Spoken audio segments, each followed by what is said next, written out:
साथियों नमस्कार, मैं आलोक त्रिपाठी अपने YouTube चैनल आलोक ज्ञानशाला में आपका स्वागत करता हूं।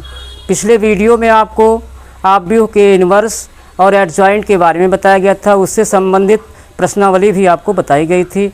तो उसी क्रम में आज नया टॉपिक आपको बताया जाएगा, आव्यूह विधि से समीकरण को हल करना। बहुत ही इम्पॉर्टेंट टॉपिक है, इंटरमीडिएट का ये 8 नंबर का क्वेश्चन एक निश्चित है, हर साल आता है, इस बार भी आएगा। तो आइए इसके बारे में हम लोग जानकारी लेते हैं।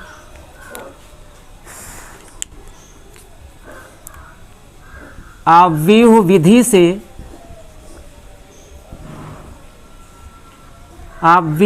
से समीकरण को हल करना। समीकरण को हल करना।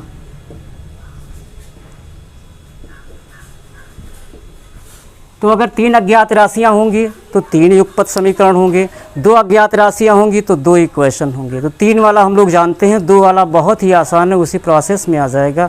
तो देखिए, पहला इक्वेशन होगा दिए गए समीकरणों में पहला इक्वेशन सपोज ही करना है a1x plus b1y plus c1z is equal to d1, equation first. और second a2x plus b2y plus c2z is equal to d2। और थर्ड इक्वेशन होगा ऐसे ही a3x plus b3y plus c3z is equal to d3। ये equation second हो गया, ये equation third हो गया। अब इन्हीं तीनों इक्वेशंस को सॉल्व करके हमें x, y और z की वैल्यू निकालनी होगी। तो इसका प्रोसेस देखिए, आव्यूह विधि से कैसे ज्ञात करते हैं इसको। सबसे पहले दिए गए समीकरणों को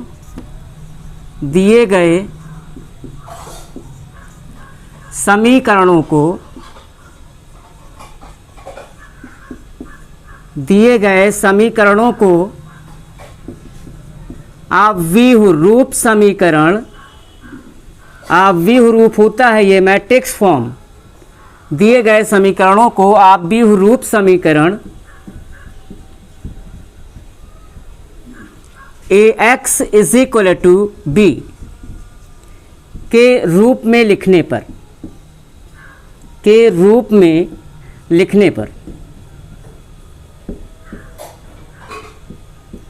यहाँ पर a कैपिटल X और ये v, ये तीनों ही मैट्रिक्स हैं, आव्यूह हैं। तो देखिए यहाँ पे a x b कैसे कैसे आव्यूह हैं, इसकी जानकारी आपको पहले से होनी चाहिए। तो देखिए यहाँ a क्या है, मैट्रिक्स A है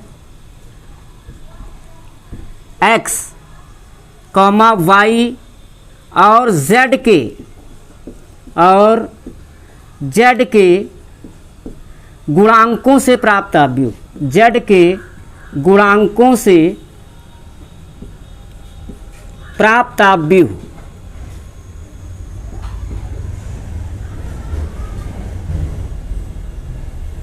और कैपिटल X क्या है, अज्ञात राशियों, यानी जिसकी हमें वैल्यू ज्ञात करनी है। तो इस इक्वेशन से हमें किसकी वैल्यू ज्ञात करनी होगी, x, y और z की वैल्यू ज्ञात करनी होगी। तो आप भी हुई x क्या है, अज्ञात राशियों का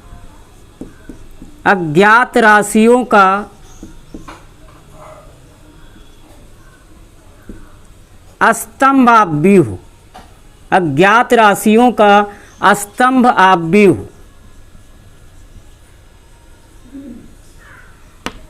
फोकस होंगे स्तंभ आव्यूह पे। तो स्तंभ आव्यूह कैसा आव्यूह है, ऐसा आव्यूह जिसमें केवल और केवल एक स्तंभ हो उसे स्तंभ आव्यूह कहते हैं। ऐसा आव्यूह जिसमें केवल और केवल एक स्तंभ हो, ऐसे आव्यूह को स्तंभ आव्यूह कहते हैं।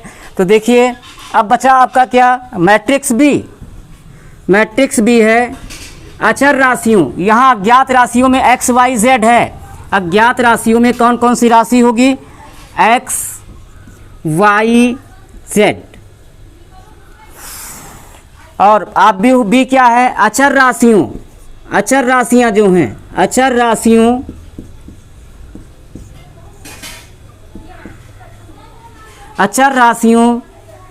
D1, D2 और D3 और D3 का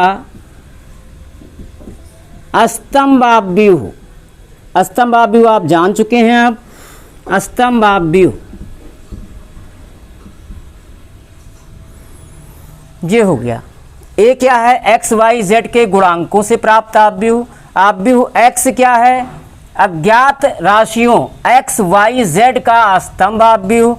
और आव्यूह बी क्या है? अचर राशियों D1, D2 और D3 का स्तंभ आव्यूह। तो आइए इस फॉर्म में लिखते हैं, A into x is equal to B. तो आव्यूह ए क्या है? एक्स वाई और जेड के गुणांकों से प्राप्त आव्यूह। एक्स वाई और जेड के गुणांक हमें यहीं से मिलने वाले हैं, तो मैट्रिक्स ए हो गया। A1 फर्स्ट रो में होगा, A1 B1 फर्स्ट रो में फर्स्ट इक्वेशन में एक्स वाई और जेड के गुणांकों से प्राप्त आव्यूह होगा। तो फर्स्ट रो हमारा हो जाएगा A1 B1 C1। और सेकेंड पंक्ति क्या होगी? इक्वेशन सेकेंड में एक्स वाई जेड के गुणांकों से प्राप्त आव्यूह सिंपल है, वो हो जाएगा A2 B2 C2। और थर्ड रो में क्या होगा? थर्ड इक्वेशन में एक्स वाई और जेड के गुणांकों के अवयव हो जाएंगे, गुणांक हो जाएंगे, यानी A3 B3 C3। ए तो आपने लिख दिया। ए इंटू एक्स क्या है? मैट्रिक्स ऑफ अज्ञात राशियों एक्स वाई और जेड का स्तंभ आव्यूह। तो ये हो जाएगा एक्स वाई जेड।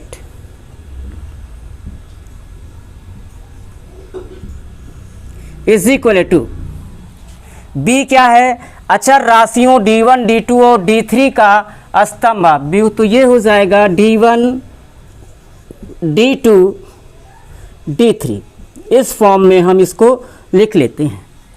फिर उसके बाद देखिए, अभी आपने माना इस ये किस रूप में लिखा हुआ है? ये लिखा हुआ है AX is equal to B। इस फॉर्म में ये वाला मैट्रिक्स लिखा हुआ है such that X is equal to A inverse B। और इसको हम इक्वेशन 4 कर देते हैं। और A इनवर्स का मान ज्ञात करके, A इनवर्स का मान ज्ञात करके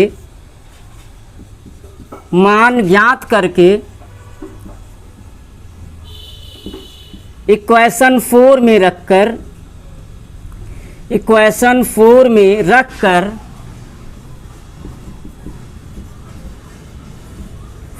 रखकर एक्स वाई तथा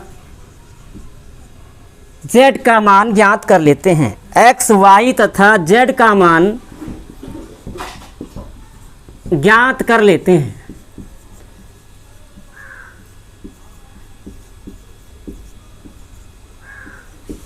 स्क्रीनशॉट ले लीजिए।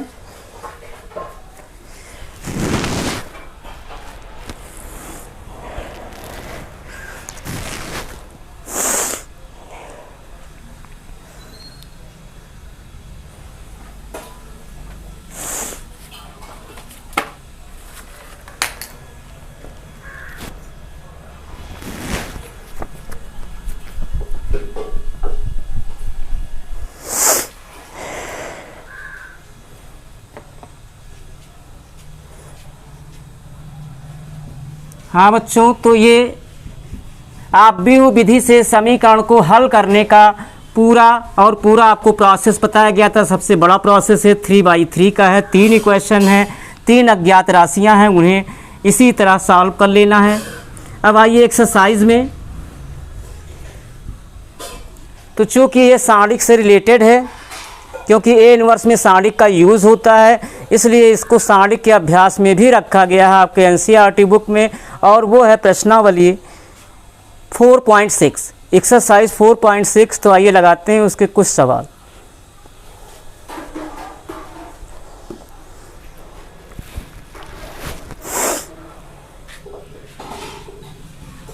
एक्सरसाइज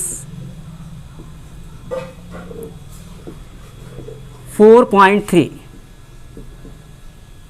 क्वेश्चन नंबर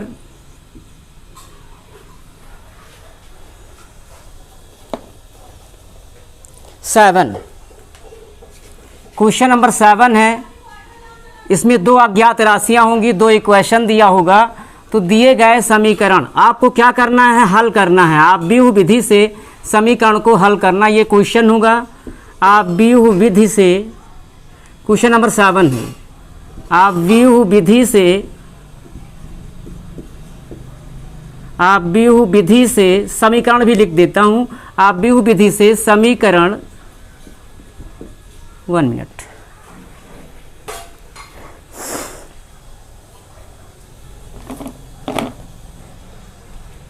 समीकरण 5x plus 2y is equal to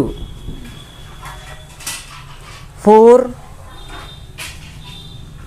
और 7x plus 3y is equal to 5 को हल कीजिए,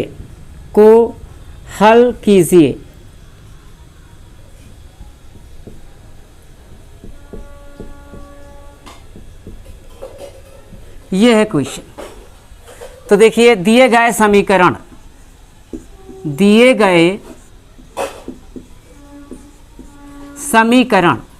दो इक्वेशन दिया है। इक्वेशन फर्स्ट है 5x plus 2y is equal to 4, equation first.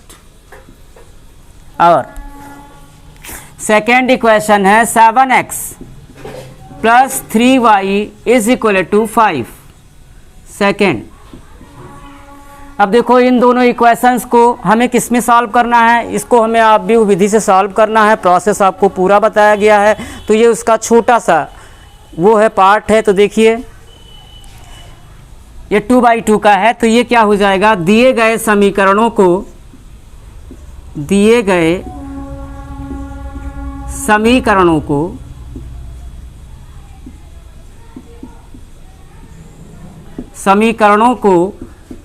यानी 1 और 2 को आप व्यूह रूप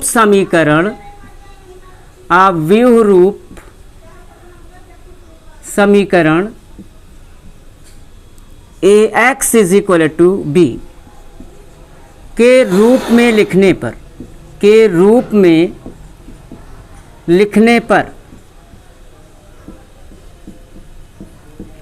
तो अभी आपको इसके पहले बताया गया है आप व्यूह ए क्या है, एक्स वाई जेड के गुणांकों से प्राप्त आप व्यूह। तो इसमें केवल एक्स और वाई ही है, तो आप व्यूह ए क्या हो जाएगा, एक्स और वाई के गुणांकों से प्राप्त आप व्यूह। तो आप व्यूह ए हो जाएगा मैट्रिक्स ऑफ, पहली पंक्ति में होगा, पहले इक्वेशन में एक्स और वाई के गुणांकों से प्राप्त आप व्यूह। तो पहली पंक्ति बनेगी 5 2 और दूसरी पंक्ति क्या होगी, दूसरे इक्वेशन में x तथा y के गुणांकों से प्राप्त आप व्यूह। तो दूसरी पंक्ति हो जाएगी 7 3 इंटू मैट्रिक्स x क्या है, अज्ञात राशियों, यहाँ केवल दो अज्ञात राशियाँ हैं x और y। तो अज्ञात राशियों x और y से प्राप्त स्तंभ आप व्यूह। तो ये x y स्तंभ आप व्यूह बताया गया है क्या होता है, ऐसा आप व्यूह जिसमें केवल और केवल एक स्तंभ हो। इज इक्वल टू b क्या है, अचर राशियों का स्तंभ आप व्यूह, यानी ये हुआ 4 5। अभी आपने लिखा जाना है ax बराबर b, यही तो जाना है। सच दैट x की वैल्यू क्या हो जाएगी, such that matrix x is equal to a inverse b। इसको इक्वेशन थर्ड कर दीजिए। अब आप a इनवर्स के लिए वर्क कर जाइए, a इनवर्स के लिए वर्क कर जाइए। तो a इनवर्स के लिए वर्क करने के लिए सबसे पहले आपको आप व्यूह ए का सारणिक लिखना होगा। तो आप व्यूह ए का सारणिक, आप व्यूह ए का सारणिक होगा, सारणिक ए, ये मॉड नहीं है, ये सारणिक का साइन है। सारणिक ए इज इक्वल टू, अब मैट्रिक्स ए के सारे एलिमेंट्स सारणिक में आ जाएंगे। तो ये हो जाएगा 5 2 7 3। अब साढ़े के की वैल्यू भी निकाल लेते हैं क्योंकि हमें ए इनवर्स चाहिए। तो देखिए साढ़े के का मान, साढ़े के का मान क्या हो जाएगा, मेन डायगोनल का गुणा 5 3 ज़ा 15 माइनस 7 2 ज़ा 14, 15 में से 14 माइनस कर देंगे 1, यानी ए इनवर्स अस्तित्व में है क्योंकि साढ़े के की वैल्यू क्या है, 0 नहीं है, इसलिए ए इनवर्स अस्तित्व में है। अब ए इनवर्स के लिए क्या कीजिए, साढ़े ए के सहगुणनखंडों से, सहगुणनखंडों से, खंडों से प्राप्त अवयव, एक नया अवयव मिलेगा। साढ़े के सहगुणनखंडों से प्राप्त अवयव, नया अवयव मिलेगा। तो उससे पहले देखिए कौन कौन से अवयव हमारे पास हैं बेटा, तो वो है हमारे पास अवयव x है, a है और b है। तो एक नया अवयव जो मिलेगा वो a, x और b के अन्यत्र होगा। तो साढ़े के सहगुणनखंडों से प्राप्त अवयव c इज इक्वल टू क्या हो जाएगा, मैट्रिक्स ऑफ। अब साढ़े के में कितने एलिमेंट हैं, 4 एलिमेंट हैं, 4 अवयव हैं, तो 4 सहगुणनखंड बनेंगे।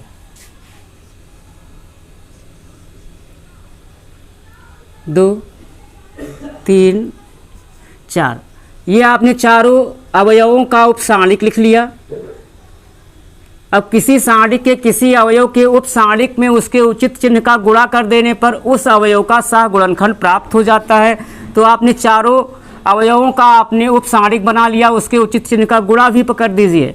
तो 2/2 के लिए क्या होता है, sign plus minus minus plus. अब अवयव को इसमें फिलअप कर दीजिए।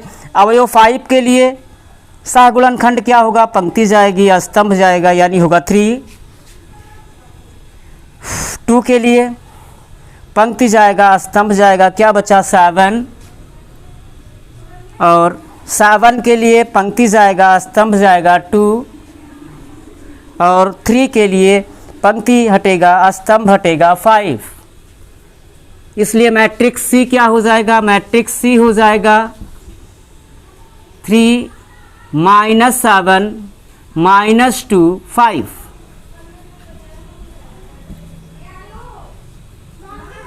अब देखिए एडजॉइंट ए लिखिए। एडजॉइंट ए क्या होगा, एडजॉइंट ए बराबर होगा सी का परिवर्त, सी का परिवर्त सी डैश। अब सी का परिवर्त सी डैश क्या होगा, अवयव सी की पंक्तियों को स्तंभों में और स्तंभों को पंक्तियों में लिख दीजिए। तो केवल एक वर्क करेंगे, अवयव सी के स्तंभों को पंक्तियों में रख देते हैं। तो क्या हो जाएगा 3 -2 और दूसरे स्तंभ को दूसरी पंक्ति में -7 5। ये एडजॉइंट ए हो गया। अब ए इनवर्स फाइंड आउट कर लेते हैं। तो क्या हो जाएगा, इसलिए A inverse is equal to हो जाएगा 1 साढ़े के इंटू एडजॉइंट ए। अब 1 साढ़े के की वैल्यू तो 1 आई है, इंटू एडजॉइंट ए बिल्कुल ऊपर ही लिखा हुआ, जस्ट ऊपर, और वो है 3 -2 -7 5, यानी यही हो जाएगा 1/1 1 हुआ, 1 का मल्टीप्लाई होगा। मैट्रिक्स में तो सारे अवयव वही रह जाएंगे, यानी यही ए इनवर्स हो जाएगा 3 2 -7 5। अभी क्वेश्चन कंप्लीट नहीं हुआ, इसका स्क्रीनशॉट ले लीजिए।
ये ए इनवर्स है, इसको अभी नहीं मिटाते हैं। अब देखिए ए इनवर्स आप व्यू एक्स तथा बी के मानों को आपने इक्वेशन थर्ड बनाया होगा। इक्वेशन थर्ड में फिर एक बार लिख देता हूँ, मिट गया है जो मिटा दिया हमने। तो ये है ए एक्स बराबर नहीं, इक्वेशन थर्ड है X is equal to A inverse B. तो आप भी हो एक्स क्या है, एक्स वाई। ए इनवर्स आपका यहाँ ज्ञात हुआ है, ये है 3 - 2 -7 5। और बी को क्वेश्चन से देखना होगा तो 1 मिनट इनटू मैट्रिक्स बी है, मैट्रिक्स ऑफ 1 मिनट 4 5।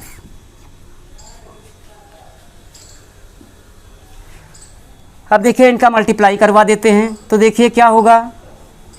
इस आव्यूह का क्रम क्या है, पहले वाले आव्यूह का क्रम है 2 पंक्ति है 2 स्तंभ है 2/2 का। दूसरे वाले आव्यूह का क्रम क्या है, इसमें 2 पंक्ति है 1 स्तंभ है, तो पंक्ति को पहले बाई स्तंभ है 1। इसका गुणनफल संभव है क्योंकि गुणनफल के लिए क्या होना चाहिए, पहले आव्यूह का स्तंभ और दूसरे की पंक्तियों की संख्या इक्वल होनी चाहिए है। और आपको कैसा आव्यूह मिलेगा, 2/1 का मिलने वाला है, यानी इस तरह। तो मल्टीप्लाई करते हैं तो ये हो जाएगा मैट्रिक्स ऑफ। अब क्या करेंगे, पहले आव्यूह की पहली पंक्ति को लेंगे और उसका गुणा दूसरे आव्यूह के पहले स्तंभ के संगत अवयव में करके जोड़ेंगे। तो पहला गुणनफल आव्यूह में पहली पंक्ति का पहला अवयव आ जाएगा। चूँकि यहाँ स्तंभ नहीं है तो हमको कंप्लीट गुणनफल आव्यूह में पहला पंक्ति प्राप्त हो जाएगा। तो देखिए 3 4 जा 12 -2 × 5 माइनस प्लस -2 × 5 -10। अब देखिए दूसरी पंक्ति को लीजिए और इसका गुणा पहले स्तंभ के संगत अवयव में करके जोड़िए। -7 4 जा -28 + 25। सॉल्व इट, ये हो जाएगा 12 -10 -28 + 25। ये हो जाएगा मैट्रिक्स ऑफ 2 - 3। ये आया है X Y is equal to. अब देखिए दो आव्यूह बराबर हैं, दो आव्यूह समान हैं, दो आव्यूह बराबर हैं, इसलिए इनके संगत अवयव बराबर होंगे, इसलिए इनके क्रॉसपॉन्डिंग अवयव, इसलिए इनके संगत अवयव बराबर होंगे।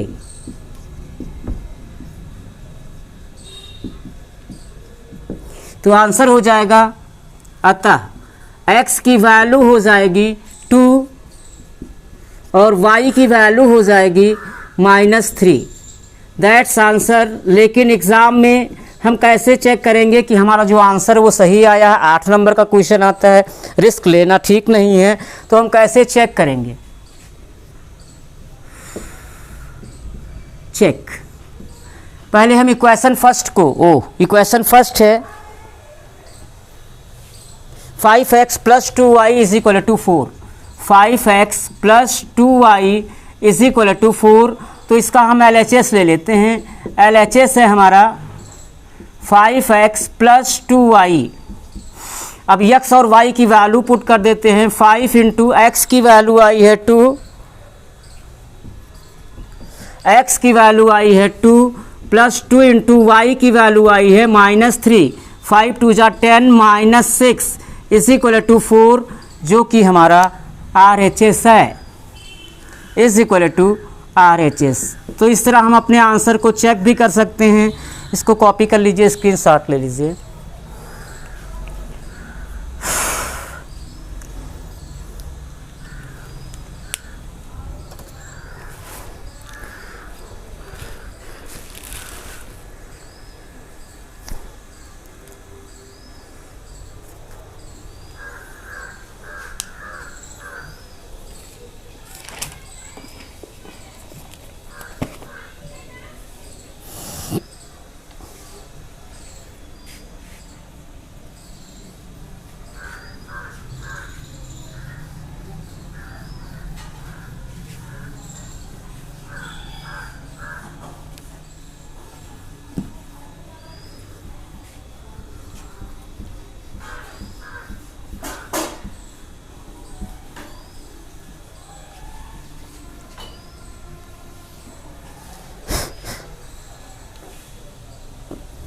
हाँ, क्वेश्चन 12, यही 2 क्वेश्चन जान लीजिए, सारे लग जाएंगे। और एक बार फिर बहुत ही इम्पोर्टेंट क्वेश्चन है, ये 8 नंबर का यूपी बोर्ड में आता है हर साल, इस बार भी आएगा। तो देखिए क्वेश्चन नंबर 12, दिए गए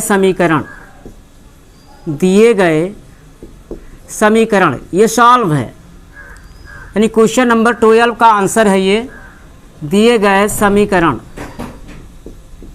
ये आंसर 12 कर दीजिए। हाँ, एक क्वेश्चन है, x minus Y plus Z is equal to 4, equation first. Second है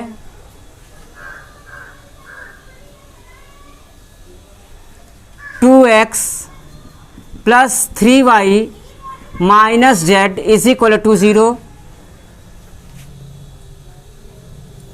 sorry 2x plus 3y minus z is equal to 0। और थर्ड वाला है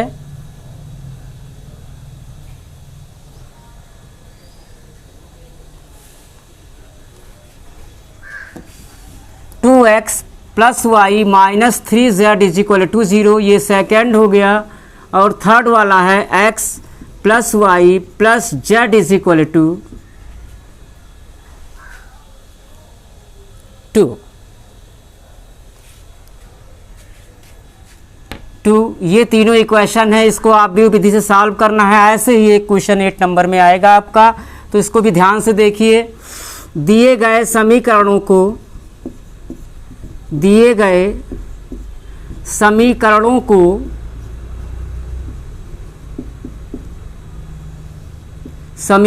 को आप व्यूह रूप समीकरण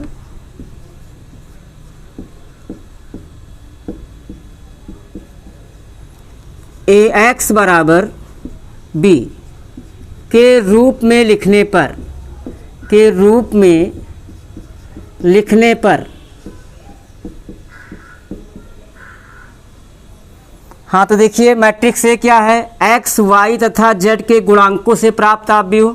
तो पहली पंक्ति में क्या होगा, इक्वेशन फर्स्ट में x, y और z के गुणांक होंगे 1, -1, 1। दूसरी पंक्ति में इक्वेशन 2 में x, y और z के कॉफिशिएंट हो जाएंगे 2, 1, -3। और थर्ड रो में क्या होगा, इक्वेशन थर्ड में x, y और z के गुणांक हो जाएंगे 1, 1, 1। इक्वेशन x, अज्ञात राशियों का स्तंभ आव्यूह। तो यहाँ 3 अज्ञात राशियाँ हैं x, y और z, उनका स्तंभ आव्यूह होगा x, y, z is equal to b क्या है, अचर राशियों का स्तंभ आव्यूह। तो अचर राशियां हैं 4, 0, 2, इनका स्तंभ कॉलम मैट्रिक्स 4, 0, 2। अब देखिए अभी आपने इसको किस फॉर्म में लिखा है, ax is equal to b such that x is equal to हो जाएगा a इनवर्स b, इक्वेशन 4।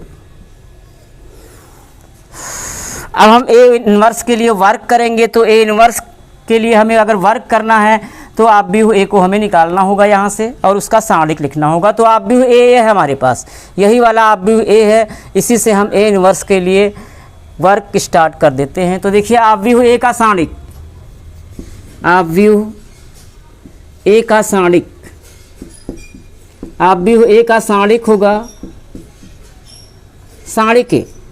अब आप भी a के सारे एलिमेंट्स सारणिक में आ जाएंगे और वो होगा 1, -1, 1, 1, -1, 1 पहला रो हो गया। दूसरी पंक्ति में 2, 1, -3 और तीसरी पंक्ति में 1, 1, 1। अब हम R1 के सापेक्ष विस्तार करके सारणिक की वैल्यू निकाल लेते हैं। तो सारणिक a का मान क्या होगा, सारणिक a की वैल्यू होगी R1 के सापेक्ष विस्तार। तो इसका चिन्ह क्या होता है, R1 का प्लस माइनस प्लस, अवयवों का साइन है प्लस माइनस प्लस। तो ये होगा 1 इंटू 1 से होकर जाने वाली पंक्ति और स्तंभ को हम हटा देंगे, मुख्य विकर्ण को पहले मल्टीप्लाई करेंगे। 1 1 जा 1 माइनस 3 होगा तो +3 हो जाएगा, -1 इंटू पंक्ति हटेगा स्तंभ हटेगा 2 1 जा 2 माइनस पंक्ति हटेगा, स्तंभ हटेगा, -3 यानी यहाँ ऑलरेडी माइनस है तो ये +3 हो जाएगा। पसीना। और ये प्लस होता है +1 इंटू 1 से होकर जाने वाली पंक्ति और स्तंभ को यहाँ भी हटाएंगे। पंक्ति हटाइए, स्तंभ हटाइए, 2 1 जा 2 -1 यानी अब वैल्यू निकाल लेते हैं तो ये हो जाएगा 4 और ये प्लस हो जाएगा 5 और ये 1, 5 4 9 +1 10। अब सारणी के की वैल्यू 0 नहीं आई है इसलिए ए इनवर्स अस्तित्व में है। आगे बढ़ते हैं। ए इनवर्स के लिए आगे क्या करेंगे, सारणिक ए के सहगुणनखंडों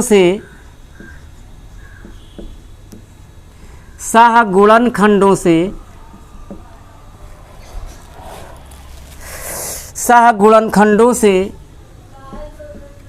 प्राप्त अवयव, एक नया अवयव मिलेगा जो कि ना तो ए होगा, ना एक्स होगा, ना बी होगा। कौन सा अवयव बना दीजिए, सी। अवयव सी इज इक्वल टू, अब सारणिक ए में 9 एलिमेंट्स हैं तो 9 उपसारणिक बनेंगे। 9 उपसारणिक बनेंगे तो वो होगा मैट्रिक्स ऑफ।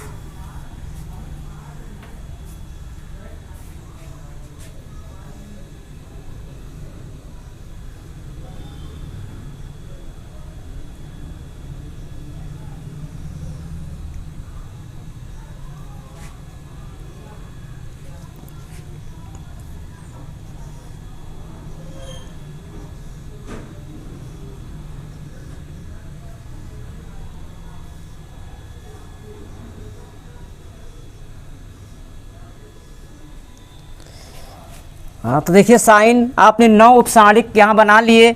अब उन 9 अवयवों के उपसारणिक में उसके उचित चिन्ह का गुणा कीजिए। तो साइन आपको 3/3 का मालूम है और वो है plus minus plus minus plus minus minus plus minus plus. अब सारे उपसारणिक में उनके एलिमेंट को फिलअप करना है तो यहाँ से हाँ अवयव 1 के लिए, पहले वाले अवयव के लिए पंक्ति जाएगा, स्तंभ जाएगा 1 -3 1 1 1 -3 1 1। सेकेंड एलिमेंट के लिए पंक्ति जाएगा, स्तंभ जाएगा 2 -3 1 1 2 -3 1 1। थर्ड एलिमेंट के लिए पंक्ति जाएगा, स्तंभ जाएगा 2 1 1 1 2 1 1 1। अब सेकेंड रो में आएंगे, पंक्ति जाएगा, स्तंभ जाएगा, पंक्ति जाएगा, स्तंभ जाएगा -1 1 1 1 -1 1 1 1। अब इसके लिए पंक्ति जाएगा, स्तंभ जाएगा 1 1 1 1 1 1 1 1। थर्ड एलिमेंट के लिए सेकेंड पंक्ति के पंक्ति जाएगा, स्तंभ जाएगा 1 -1 1 1 1 -1 1 1। अब लास्ट रो के लिए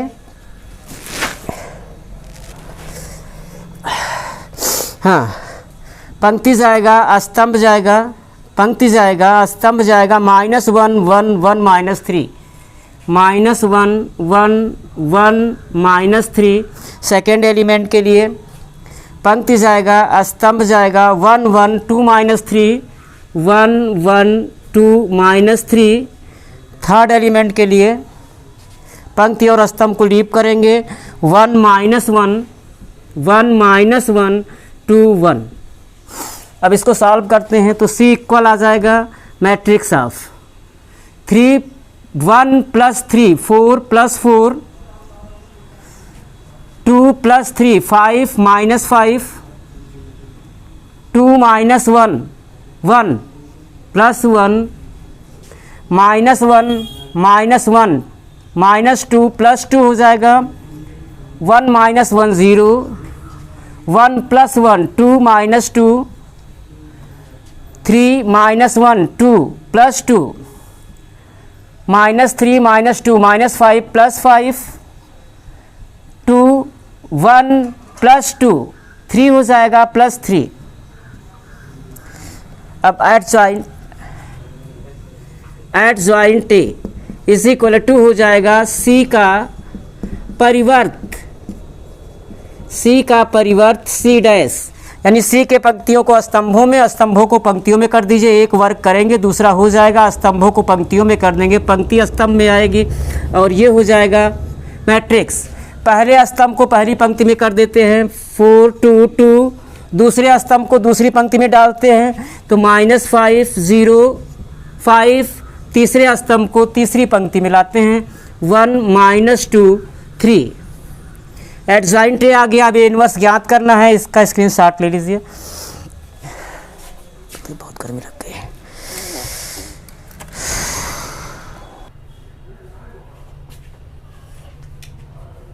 इसको मिटा दीजिए।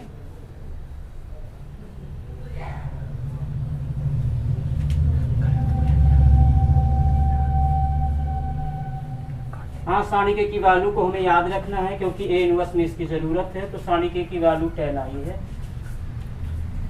और उसमें एडजॉइंट ए की भी ज़रूरत है तो उसको अभी नहीं मिटाते हैं।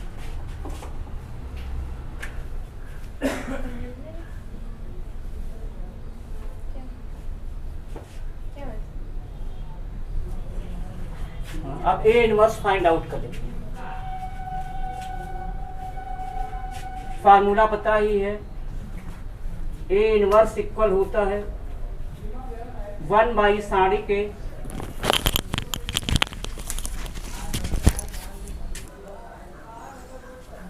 हाँ, माइक नहीं लगाया था इसलिए देखिए हमने एडजॉइंट है इसलिए नहीं मिटाया कि इनवर्स में ज़रूरत है। और सारणिके की वैल्यू को हमें याद रखना है जो कि 10 है। और अब ए इनवर्स का फार्मूला होता है 1 सारणिके इंटू एडजॉइंट ए। तो 1 सारणिके की वैल्यू 10 है इंटू एडजॉइंट ए वो लिखा हुआ है। ये है मैट्रिक्स ऑफ, फर्स्ट रो है 4 2 2, सेकेंड रो है -5 0 5, थर्ड रो है 1 -2 3। देखिए हमारा इक्वेशन 4 बना था x is equal to A inverse B. अब हम करेंगे क्या, बी हुई x, ए इनवर्स और बी की वैल्यूज़ को इसमें पुट करते हैं। तो मैट्रिक्स x ए इनवर्स और बी के मानों को ये इक्वेशन 4 था, इसी में पुट करना है। मानों को इक्वेशन 4 में पुट कर देते हैं तो ये हो जाएगा, अब भी हुई x है, x y z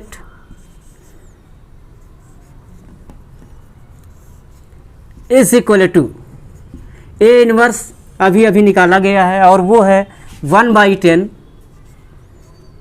into matrix of, first row है 4 2 2, सेकेंड रो है 5 0 -5 0 5, थर्ड रो है 1 -2 3 इंटू मैट्रिक्स V है। यहाँ पर देखिए मैट्रिक्स B होगा ये अचर राशियों का स्तंभ आप भी हो, यानी 4 0 2। अब इनका मल्टीप्लाई कर लेते हैं तो ये हो जाएगा 1/10 इंटू मैट्रिक्स ऑफ। अब ये हमको ये गुणनफल किस क्रम का मिलने वाला है, 3/1 का मिलने वाला है। पहली पंक्ति का गुणा पहले स्तंभ के संगत में करके जोड़ेंगे, पहला अवयव गुणनफल आप भी में, और दूसरी पंक्ति का गुणा पहले स्तंभ के संगत अवयव में करके जोड़ेंगे, गुणनफल आप भी में दूसरा अवयव, और तीसरी पंक्ति का गुणा पहले स्तंभ के संगत अवयव में करके जोड़ेंगे, गुणनफल आप भी में तीसरा एलिमेंट हमको मिल जाएगा। और पहला पंक्ति होगा 4 4 जा 16 प्लस 2 × 0 0 प्लस 2 2 जा 4। अब सेकेंड रो से मल्टीप्लाई करते हैं, -5 × 4 -20 प्लस 0 प्लस 5 इंटू 2 10। अब थर्ड रो से मल्टीप्लाई करते हैं तो 1 4 जा 4, ये 0 हो जाएगा, प्लस 0 3 2 जा 6। तो आगे बढ़ाते हुए ये हो जाएगा matrix X Y Z equal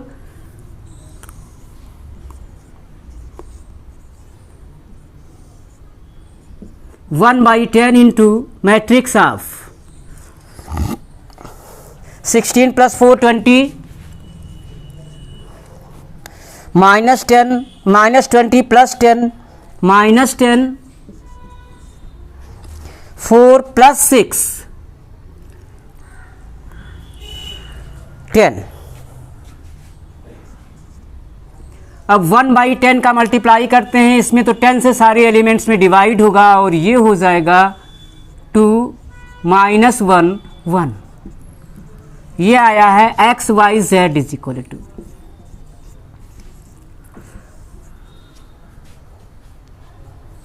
हाँ, यहाँ देखिए दो आव्यूह बराबर हैं, इसलिए इनके क्रॉसपॉन्डिंग एलिमेंट इक्वल होंगे।